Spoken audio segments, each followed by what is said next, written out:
So apart from mattress the role of pillow, disc bulge అని, spondylitis అని, there are certain other issues. So వాటికి పిల్లోకి చాలా మంచి క్వశ్చన్ అడిగారు.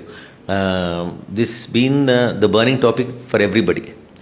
ఇప్పుడు మనం లైక్ ఐ సెడ్ అగైన్, మన బాడీ స్ట్రైట్గా లేదు. మీరు మెడ చూస్తే ఇట్లా కర్వేచర్ ఉంటుంది, నడుము చూస్తే కర్వేచర్ ఉంటుంది. మనం పడుకున్నప్పుడు ఏంటంటే దానికి సపోర్ట్ ఇవ్వాలి.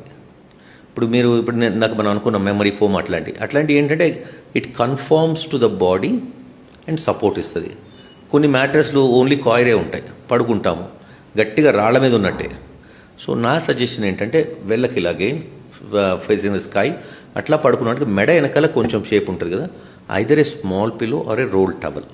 అస్సలు ఏం లేకుండా ఉండకూడదు. అది కూడా చాలామంది చెప్తారు పిల్లో వేసుకోకూడదు, తప్పని లేదు, వేసుకోవాలి. You should support it with a rolled towel, what ever it's soft or a small pillow. These days that cervical pillows are being like trendy, right? Yes, that can help to some extent. దాంట్లో కూడా ఒకటి fault ఏంటంటే ఇప్పుడు వాళ్ళు ఒకవైపు లావుగిస్తారు, ఒకవైపు సన్నగిస్తారు. ఇప్పుడు మనం ఏంటి వెలగలతో స్టార్ట్ చేస్తాం, స్ట్రైట్గా పడుకోవడం స్టార్ట్ చేస్తాం. కొద్దిసేపటి కొంతమంది ఆటోమేటిక్గా ఇప్పుడు నాలాంటి వాళ్ళు సైడ్ మళ్ళీ సైడ్కి వెళ్ళేసే మరి పాస్చర్ చేంజ్ అవుతుందిగా. అది so it helps to some extent. ఇప్పుడు ఇందాక మనం అనుకున్నప్పుడు సైడ్ పడుకున్నప్పుడు ఏమో రోల్ పిల్లో, వేరే సైడ్ పడుకునే చూడండి భుజం మీద పడుకున్నాం, మరి తలకాయ ఎక్కడుంది? గాల్లో ఉంది.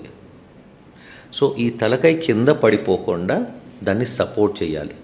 అంటే భుజం నుంచి దవడ దాకా ఎంత గ్యాప్ ఉందో అంత పిల్లో పెట్టుకోవాలి. మినిమం ఒక big size pillow or 2 small pillows, then you are well supported.